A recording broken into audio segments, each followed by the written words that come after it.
ये students welcome in ASC starter. ये class 7th का जो आपका एग्ज़ाम है ना मिड टर्म का, तो उसमें कौन कौन से जो पैराग्राफ आपके सिलेबस में दे रखे हैं मैंने सिंपल लैंग्वेज में यहाँ लिखे हैं। आप इन्हें पढ़ सकते हैं और अच्छे से प्रैक्टिस कर सकते हैं। पहले वाला है माय फेवरेट पर्सन, कि मेरा फेवरेट पर्सन कौन है। आप किसी को भी फेवरेट पर्सन मान सकते हैं। अगर आपने जो याद किया वही वाला लिख सकते हैं, बाकी यहाँ से आप देख सकते हैं। ठीक है। दूसरा है वैल्यू ऑफ ट्रीज, तो पेड़ों का क्या महत्व होता है हमारी लाइफ में, वो यहाँ पर मेंशन किया गया है। टाइम कम होने की वजह से मैं एक एक लाइन समझा नहीं सकता, मैं आपको केवल दिखा रहा हूँ। ठीक है। यहाँ पर ट्री जो है बहुत इंपॉर्टेंट है, उसके बारे में बता रखा है। वो संतों की तरह होते हैं, वो हमारे बहुत सारे काम आते हैं। छोटी छोटी लाइन्स में आप इसे ईजिली याद कर पाओगे। ठीक है। उसके बाद है माय फेवरेट पर्सन, तो मैंने आपको बता दिया, 2-3 बार फोटो ही खींच गई है ना। फिर है favourite corner in the house. ठीक है। फेवरेट कॉर्नर मतलब मेरे घर का फेवरेट कॉर्नर कौन सा है, तो जैसे यहाँ पर लिखा है कि छोटा सा रूम है, वही मेरे घर का फेवरेट रूम है। और उसमें फर्नीचर नहीं है, वो खाली जगह है उसमें, और रेड कलर का पेंट हुआ है। ठीक है। इंडोर गेम्स भी इसमें मैं खेल सकता हूँ, ब्यूटीफुल वॉल है। ठीक है। और ब्यूटीफुल वॉल क्लॉक भी है, और मैं स्टडी करता हूँ। ठीक है। मतलब अपनी लैंग्वेज में भी आप बना के लिख सकते हैं और यहाँ से पढ़ सकते हैं। माई पैट के बारे में, मेरा पालतू जानवर, जैसे यहाँ डॉग है, शेरू नाम है, लोयल है, मतलब आज्ञाकारी, जैसे मतलब धोखा देने वाला नहीं है। ठीक है। मेरे घर में रहता है, 4 टांगे हैं उसकी, उसकी बुशी टेल है, शार्प टीथ है। ठीक है। और वो हमारे साथ खेलता भी है, और वो बिस्किट खाता है, ब्रेड खाता है, वो हमारे घर की रक्षा करता है। फिर है माय फेवरेट हॉबी, मेरी हॉबी क्या है, डांसिंग करना है। डांसिंग मुझे बहुत पसंद है, और ये हर किसी के माइंड को अट्रैक्ट कर जाती है जब मैं डांस करता हूँ ना।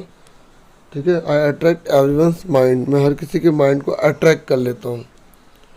और बहुत सारी फॉर्म होती हैं, इट हैज़ वेरिड फॉर्म, यहाँ पे फॉर्म कर लेना, FORM। ठीक है। क्लासिकल, हिप हॉप, बैली एक्सेट्रा। और यहाँ टैलेंट पर्सन का दिखाई देता है, क्योंकि अगर हम डांस करते तो एक टैलेंट ही है। मैं इसे फ्री टाइम में करता हूँ, और इससे मेरे माइंड को बहुत रिलैक्स मिलता है। ठीक है। और मैं फेमस डांसर बनना चाहता हूँ, और डांसिंग मेरी हॉबी नहीं है, एक्चुअल में मेरा पैशन है।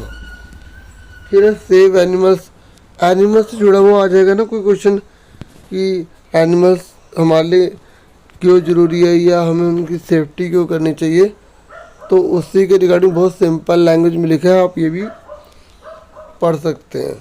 ठीक है। तो यहाँ पर जैसे एनिमल जो है वो बहुत इम्पोर्टेंट होते हैं। ठीक है। लिविंग थिंग्स है हमारी धरती का, और इसका ह्यूमन की लाइफ पे बहुत ज़्यादा इम्पोर्टेंट रोल है। आप इसको और बड़ा करके भी लिख सकते हो, जैसे ये दूध देते हैं, हमें मांस देते हैं। ठीक है। इनसे हमें जो है कपड़े बनाने के लिए बहुत सारी चीज़ें प्राप्त होती हैं। आप बना बना के बहुत कुछ बोल सकते हो और लिख सकते हो इंग्लिश में भी। हमें इन्हें नुकसान नहीं पहुंचाना चाहिए, हम इंसान हैं, हमें जो है इनके घर डिस्ट्रॉय नहीं करनी चाहिए।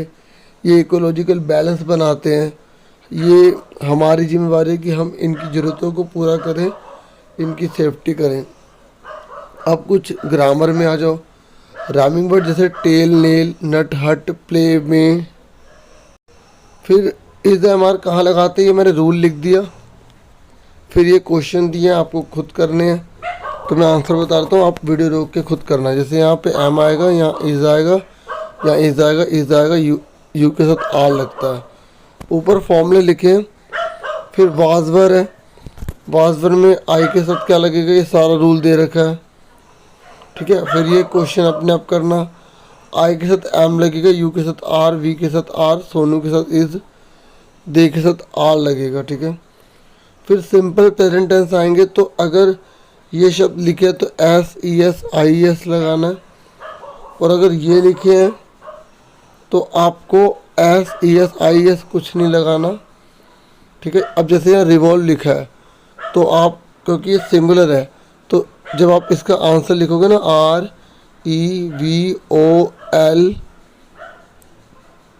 REVOLVES लगा दोगे, ठीक है, क्योंकि सिंगुलर में S से ES लगाना होता है।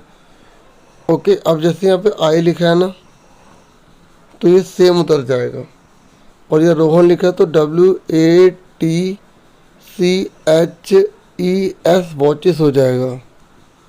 ऐसी नाउन है, आपको पता होना चाहिए पर्सन कौन होता है, प्लेस कौन होता है, थिंग कौन होता है, एनिमल कौन होता है।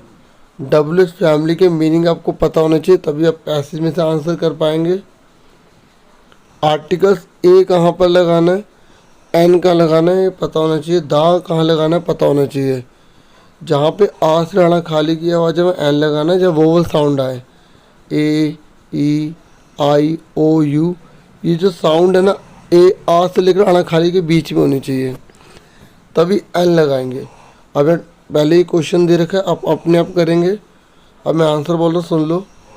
यहाँ पे ए आएगा, यहाँ पे भी ए आएगा, यू यहाँ से यज्ञ पढ़ रहे हैं यूनिट, यहाँ पे एन आएगा, यहाँ पे ए आएगा, यहाँ पे एन आएगा, यहाँ पे भी एन आएगा, ठीक है।